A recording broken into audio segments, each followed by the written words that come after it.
نحمده ونصلي على رسوله الكريم أما بعد.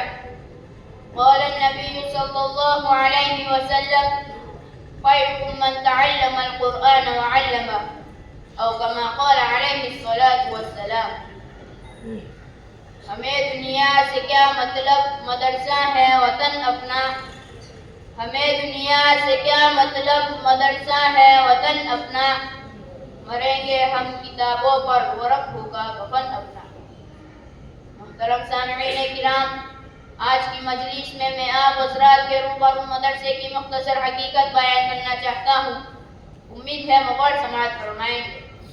حضرات، مدرسہ ایک بہت بڑی نعمت ہے. آج کے دور میں مدرسہ بہت ہی قیمتی چیز ہے. اللہ نے آج یہ نعمت عطا کی ہے، ہمیں اس سے فائدہ اٹھانا چاہیے. علم دین کا اتنا سیکھنا فرض ہے جس سے نماز روزہ وغیرہ درست ہو سکے. علم دین کی تعلیم اس مدرسے میں ہوتی ہے. مدرسہ ماں کی گود کی طرح ہے. جس طرح بچہ ماں کی گود میں پرورش پاتا ہے، اسی طرح انسان یہاں بھی پرورش پاتا ہے، اور مدرسہ انسان کو انسان بناتا ہے. یہ مدرسہ چند افراد مل کر بناتے ہیں، اور مدرسہ کئی افراد کو بناتا ہے. ہم مدرسے کی عمارت بناتے ہیں، اور مدرسہ ہمارا قلب بناتا ہے. اللہ سے ہمارا تعلق جوڑتے ہیں، اور یہی نبی کا کام تھا کہ مخلوق کو خالق سے جوڑتے تھے. یہ مدارس بھی ہمیں اللہ سے جوڑتے ہیں. جس طرح نبی مخلوق کو خالق سے جوڑتے تھے، اسی طرح مدرسے ہم کو اللہ سے جوڑتے ہیں. لہذا ان مدرسوں کو نہ کوئی طاقت ہلا سکتی ہے اور نہ کوئی مدرسوں کو توڑ سکتا ہے. محترم بزرگوں، یہی وجہ ہے کہ آج مدارس کا جال اطراف و اقلاف میں پھیلا ہوا ہے، جبکہ حکومت رات دن ان اداروں کو مٹانے اور ختم کرنے کی کوشش کر رہی ہے.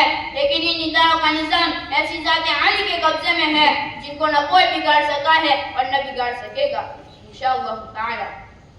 اب اس کے متعلقین کے بارے میں سرور دو عالم صلی اللہ علیہ وسلم کی زبان سے سنے.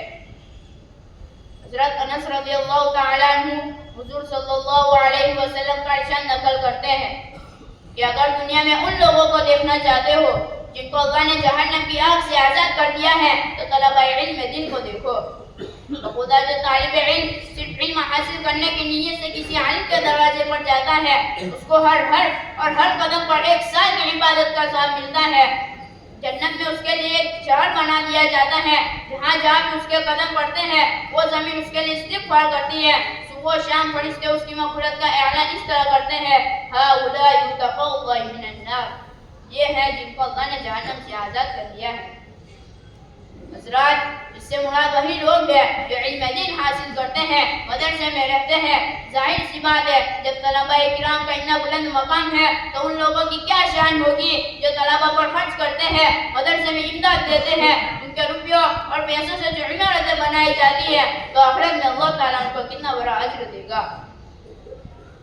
دوستو، مدرسہ کیا ہے؟ مدرسے میں قرآن ہے جو اللہ کی کتاب ہے، انقلابی کتاب ہے جس نے دنیا کی کائیں پلٹ دی، ہلچل مچا دی. سب سے پہلے قرآن نے آ کر یہ کیا کہ جو بندے خدا سے ٹوٹ چکے تھے ان کو خدا سے جوڑا، اور فرمایا کہ تم تعلق کو توڑتے ہو لیکن خدا نہیں توڑتا. چنانچہ اگر خالق کا مخلوق سے تعلق نہ ہوتا تو قرآن نہ بھیجتا. قرآن نے بھٹکے ہوئے لوگوں کو راہ دکھائی، زمانے کو خیر قرون بنا دیا، اور قرآن قیامت تک آنے والے لوگوں کے لیے مشعل راہ بن گیا. قرآن کریم کا کتنا بڑا احسان ہے کہ حضور صلی اللہ علیہ وسلم کو محمد بن عبداللہ سے محمد رسول اللہ بنا دیا اور خاتم النبیین بنا دیا. تو ہر حال ادارے کا مدار طالب علم اور مدرس پر ہے. تعمیر سے اونچائی نہیں آتی. اس ادارے کا رشتہ اصحاب صفہ سے چلا ہوا ہے، جس کے معلم سرور دو عالم صلی اللہ علیہ وسلم تھے، اور جس کے طالب علم حضرت ابو بکر صدیق، حضرت فاروق اعظم رضی اللہ تعالیٰ عنہما جیسے تھے. ہم یہ فخر سے کہہ سکتے ہیں کہ اولئک آبائی وجینی بمثلہم.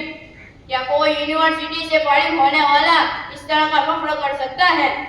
یہ وہی دینی ادارہ تھا جہاں جبرائیل خود طالب علم کو بن کر استغفار کے لیے آئے تھے اور کہتے تھے ایمان اور احسان کیا چیز ہے، قیامت کب آئے گی. اس مرکز میں طالب علم کو بن کر جبرائیل بھی رہے.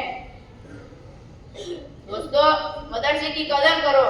تم نہ کرو گے تو خدا دوسروں کو پیدا کر دے گا. حضور صلی اللہ علیہ وسلم کے زمانے سے مدرسے چلے اور چل رہے ہیں. حضور صلی اللہ علیہ وسلم کی دعا اور توجہ ہے ادارہ نہیں مٹ سکتا، جس کا تعلق ادارے سے ہے وہ بھی نہیں مٹ سکتا، لہذا اس کی قدر کرو اور اس سے تعلق جوڑو۔ اللہ تعالیٰ ہمیں دینی اداروں کی قدر دانی کی توفیق عطا فرمائے۔ وآخر دعوانا ان الحمد للہ رب العالمین۔